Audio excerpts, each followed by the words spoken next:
everybody Hello. to King Street Kids Q&A. Well, we're glad to have with us Vernell Walker, who is our administrator over here at the Outreach Center. Administrator, I don't know, how will you describe everything that Vernell does all in one title, because you do so much. But I guess that leads us to our first question, is can you tell people out there a bit about what does your work here at the Outreach Center look like? My work here is, I find myself, well, I answer the phone. I get a lot of call for requests.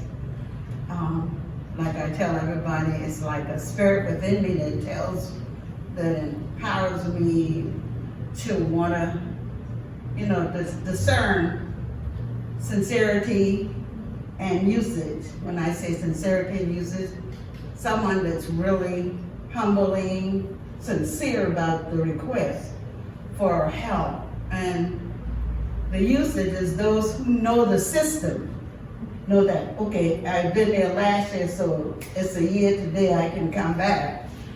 And in doing that, I favor more, I get that feeling of humility from the person who really needs it. And when it comes to young people with children that's about to be evicted, where are they going in the cold? So you can tell by their tone, they really, really need that assistance. And God has given me that spirit to kind of get that feel for it. It's a strange feeling. I don't know exactly how to explain it, but I get it. Mm-hmm. And my heart goes out to them, so I try to do more to help them. As for those who I know, who uses the system, I mean, that's one thing. Another thing is with the cradle closet, like right before Christmas, there was a family, their house was falling apart. They didn't have adequate furniture. They didn't have food. Her daughter just had a baby with no clothes, and the community went, was doing something to help them, and she called me here. And I talked to Pastor, and I took her some food, and I took her some baby clothes. Stuff like that. You just have to hear all the stories to know how to decipher the ones that really, really need it. But I feel like my calling is to be here. You need to know the Word of God that you can encourage. And I find that's what I do a lot of. We started a fast at our church. I'm going to be quick. And each person had to get a star. And on the star there was one word. And my word was gentleness. I never thought of me being that way until I saw that word. For some reason, that's what I try to do here, to be gentle with anyone that I come in town with. People come in the door. And all of a sudden, we click. Because you have to have that spirit of compassion. And God has given me that. You listen with your whole body. Your listen, head, not your just ears, my, your everything, heart, everything. Everything. You have a lot of gifts for now. You are the perfect person in this position. You have a lot of gifts, but you have this very uncanny ability, because I've observed it being here with you sometimes, to be gentle, but also be firm but loving when you need to be. There are some people we know, my spidey senses go on with some of the folks too, we know who they are, but we still want to be compassionate. We want to know that we can't save everybody, we can't save the world, but we can do what we can in our little part of the world, and you understand that. So what, I know all churches got ministries. Okay. The one ministry that this church empowers, that I always commend, even when I'm not here, how you care for the people that are not members. You see what I'm saying? This church, it helped them financially.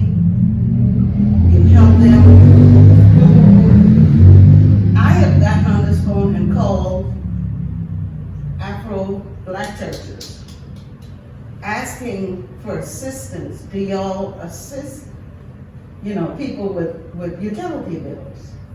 No, we don't. We'll give a grocery, but we don't do, and I'm saying, I commend you. I just thank God for you, and I always talk about that, even at my church, because I think it's such an awesome thing, because you minister not just inside, but you're ministering outside. And for the people to know that they can come in, whoever you are, and get something. So like I said, I thank God for you. I like what you're doing, and I pray that you continue to do this even when I'm not here, because that's the ministry. Thank you, Vernell. I think you're right. I'm often very critical, because I like to push us to be better than we are now. Mm-hmm. And sometimes I don't always talk about the things we are good at here at St. Matthew's. But you're right, that's one of the things, whenever we identify a need, mm-hmm. people will financially need it at least. Maybe if we maybe aren't the best at putting our hands in and getting dirty. Mm-hmm. Some people are, so don't get mad at me. Some people are. But we're really good at hearing that need and responding to that financial need, or maybe if it's a meal, especially for another parishioner. Mm-hmm. So you're right about that. You're right. Mm-hmm. Thank you for noticing. So it kind of leads to the last question. In any kind of work, and I'll chime in too, any kind of work or particularly outreach, have you had a particular encounter or person that you've spoken with or talked to that has really had an impact on you or made you think of things differently? Well, the ones that, like I talked about coming, say, for the food pantry. Mm-hmm. There are times when I see, like we're doing it now, we just give them something, right? Mm-hmm. And I know, for some reason, I kind of know when they really shouldn't get all of what they get. But Spirit tell me, said, it's only food. Feed them. Give it to them. Maybe they'll give it to somebody else who can use it.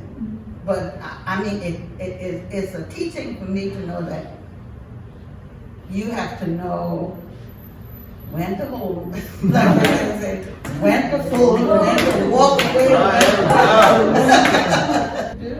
I think I too try to remember too that we here, our food pantry is an emergency food pantry. It's to help, it's to supplement what folks already have. We can't do everything, but we can do our little part here, especially this past year. The folks that I helped pastor up until September out of the summer months, after the kind of hard part of the pandemic, the harder part of the pandemic, I guess. And when we would see people would come, clients who would come that we didn't see before. Right. These were and people who had expressed to us who had never been to a food pantry before. And so I think the word emergency is very important, that we're trying to help fill this emergency need right now. Mm-hmm. Yeah, that's good. Anything? I think for me, the thing that stands out is growing up, my church and my family were heavily involved with GAIN, which is the Greenville Area Interfaith Hospitality Network. So it's a network of churches that put on a rotation, and families that are struggling or homeless can come into the church. It started as a means to keep families together and not separated. And it was through conversations with all of them that you just see just how this could happen, homelessness and food insecurity. It can happen to anyone. And these were people that, prior to an injury were employed full time and they were fine, and then their injury, they ran on a sick leave and lost their job, lost everything. So it was just a very humbling experience to to meet them and know them and just hear their stories. But it's just stories like that bothers me, you know. Like you said earlier, when you said something earlier, no, we can't save them all. Can't save them all. But just do what you can for one or two. Do what you can, Yeah, know what you can't. Yeah.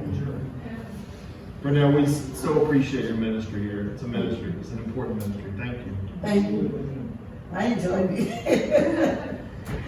It's never a dull moment in the Outreach Center. Never a dull moment. Well, thank you for everything that you do. And, Yeah. yeah. I enjoy it. Yeah. Yeah. All right. So where do we send our next questions? Daniel. Daniel? All right. We'll There we go. We have like one more staff person there? Oh, yeah, we do. I think we have one more. Yeah. Next week. There's more. All right. Y'all take care. You well. Take care. Good, thank you.